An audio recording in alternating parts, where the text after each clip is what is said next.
Winston Smith concluiu que é necessário dizer a todos que 2 mais 2 sempre foi 4 e sempre será igual a 4. Este é a Visão Libertária, sua fonte de informações descentralizadas e distribuídas. A temporalidade dos enredos de George Orwell, e em especial de 1984, é algo impressionante. Ao longo da história, vimos episódios se concretizarem que são compatíveis com os da obra. E parece que cada vez mais esse futuro distópico se aproxima. Para quem não teve essa noção, aqui vão alguns exemplos. As palavras são o principal meio de comunicação entre os seres humanos. Por meio do nosso vocabulário, somos capazes de exteriorizar nossos sentimentos e ideias.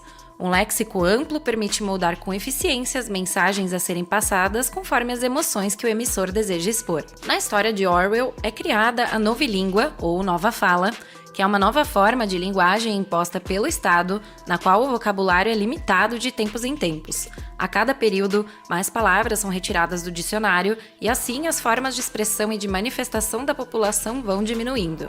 No conto, as pessoas perdem a chance de usar superlativos, de adjetivos e de advérbios, e isso passa a dificultar muito a comunicação verbal e proporciona um aprisionamento dos sentimentos de revolta interior. Em paralelo, aqui na nossa realidade, temos iniciativas como a linguagem de gênero neutro, que vem de uma intenção de alterar pronomes e substantivos de maneira forçada para não se referir ao masculino ou ao feminino. Isso ou qualquer variação na língua deve ocorrer de forma natural. Em vez de permitir uma inclusão gradativa de variações idiomáticas, algumas pessoas procuram incentivar o rechaço público ou mesmo clamar pelo peso da mão coercitiva do Estado sobre quem não aceitar.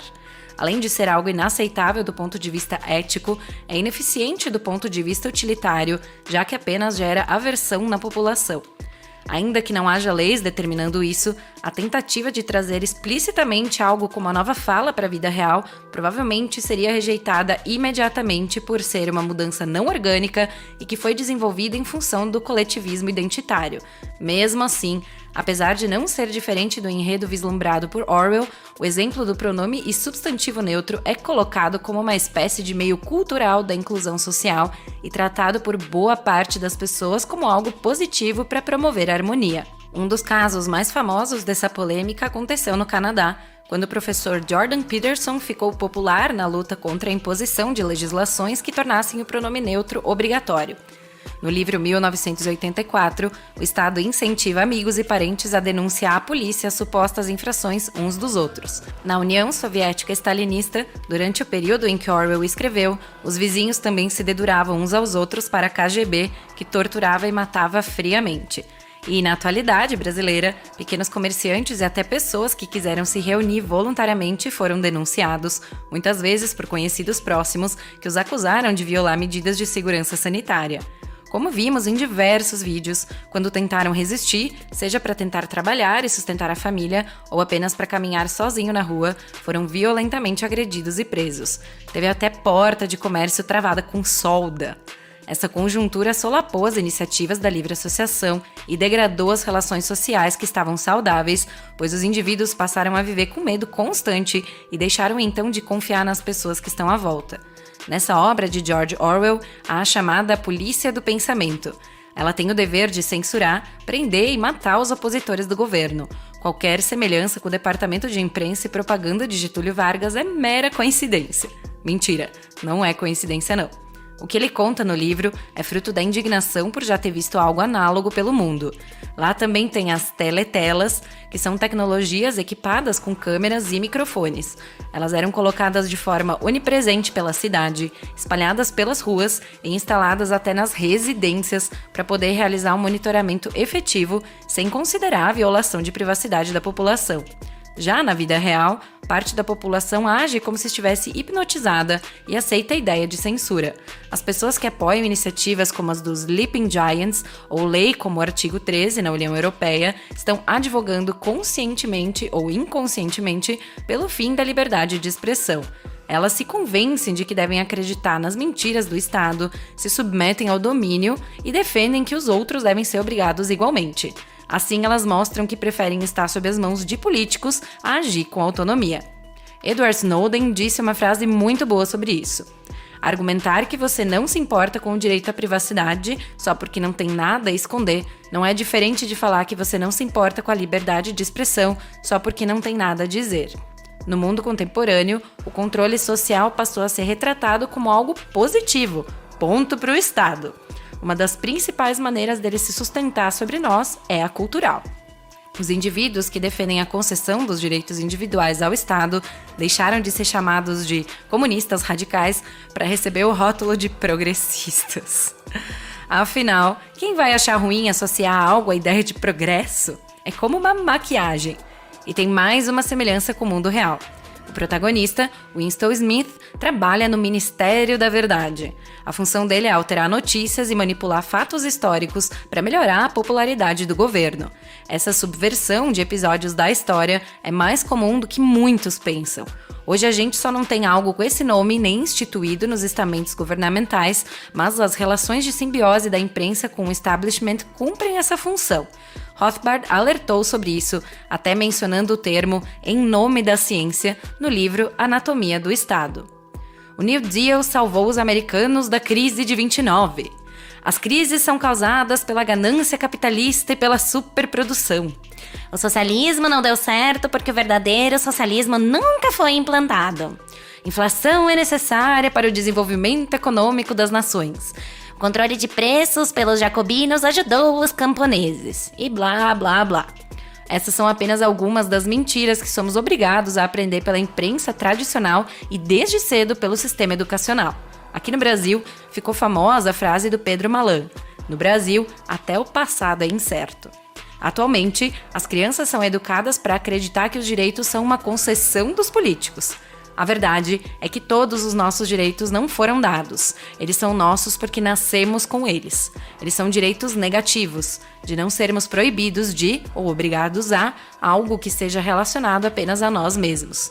Mas, ao redefinir isso, criando uma premissa de que os direitos foram dados, os governantes entendem que é correto poder tirá-los de nós. A maioria dos estudantes se forma sem entender que soluções de conflito sem o uso do Estado são sim possíveis e até muito mais efetivas.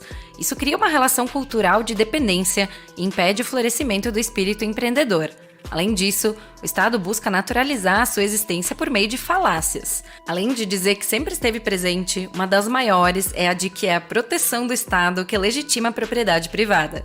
Esse discurso, apesar de aceito por muitos, ignora por completo o fato de a propriedade ser um direito natural muito antes da imposição de um planejador centralizado de qualquer instituição. Pelo vídeo, é possível aprender línguas no ensino público? Dá para entender mais sobre a manipulação ideológica do ensino público brasileiro. Mais do que simplesmente fazer críticas fortes ao totalitarismo, 1984 serve de alerta para a corrupção e subversão do homem. O livro mostra o mal ao qual estamos submetidos, o quanto estamos sujeitos a uma insegurança constante e quando somos colocados uns contra os outros. George Orwell o escreveu para servir de aviso. Thomas Hobbes dizia que o homem é o lobo do próprio homem, fazendo uma alusão a uma suposta crueldade intrínseca na humanidade. Mesmo assim, ele continuava defendendo que poucos homens detivessem um poder coercitivo e limitado sobre o resto do povo. Hans Hermann Hoppe desconstrói esse raciocínio e mostra que, no mundo contemporâneo, os piores sobem ao poder. O sistema democrático estatal incentiva a ascensão e o sucesso daqueles que conseguem ser mais demagogos e convencer o maior número de pessoas. Friedrich von Hayek também explica isso, lembrando que as coisas mais comuns entre as pessoas são os conceitos e sentimentos mais primitivos. E é isso que os participantes das eleições governamentais mais apresentam. Para ter mais popularidade, falam sobre o que está presente no maior número de pessoas. Após enganar os súditos, que nada podem fazer por mais 4 anos, o político se esforça para sugar e gastar o máximo que conseguir durante o mandato. E, claro, emitir mais moeda e contrair dívidas que serão pagas pelas gerações futuras. São apenas 2 exemplos. Apesar de todo esse pessimismo, existe uma diferença fundamental. No livro 1984, o Estado detinha o monopólio da mídia. Na atualidade, nós temos meios de comunicação para trocar informação de forma descentralizada e distribuída. Esse fato faz com que os cidadãos busquem grupos condizentes com as suas visões de mundo e sejam expostos a uma variedade muito maior de ideologias. É um passo enorme rumo à autonomia e ao poder individual. A cada ano, surgem mais iniciativas promissoras e quem está vendo a disruptura causada pelo Bitcoin, que é uma forma de promover soberania monetária ao indivíduo. Ele pode nos ajudar, seja por ideologia ou apenas pela melhoria que essa tecnologia proporciona a nos proteger do Estado, que é fadado à obsolescência. O aumento da produção e a evolução da sociedade são frutos do livre comércio, das trocas voluntárias e da inovação dos empreendedores. Por mais que a fisiologia parasitária dos estados aponte para uma expansão ilimitada da autoridade central, o processo de descentralização de poder é uma realidade. George Orwell escreveu para alertar que sempre haverá insistência para o aumento do poder estatal. É principalmente por isso que devemos estar atentos aos governos que querem usar esse livro como um manual. Obrigado por sua audiência. Esse artigo foi sugerido e escrito por McFly Libertário, revisado por Stanley Calderelli e narrado por Salander. Se você gostou desse vídeo, clique no ícone de curtir abaixo e compartilhe o vídeo em sua rede social. Se você deseja ser notificado de outros vídeos, clique em se inscrever e depois no ícone de campainha. Até a próxima!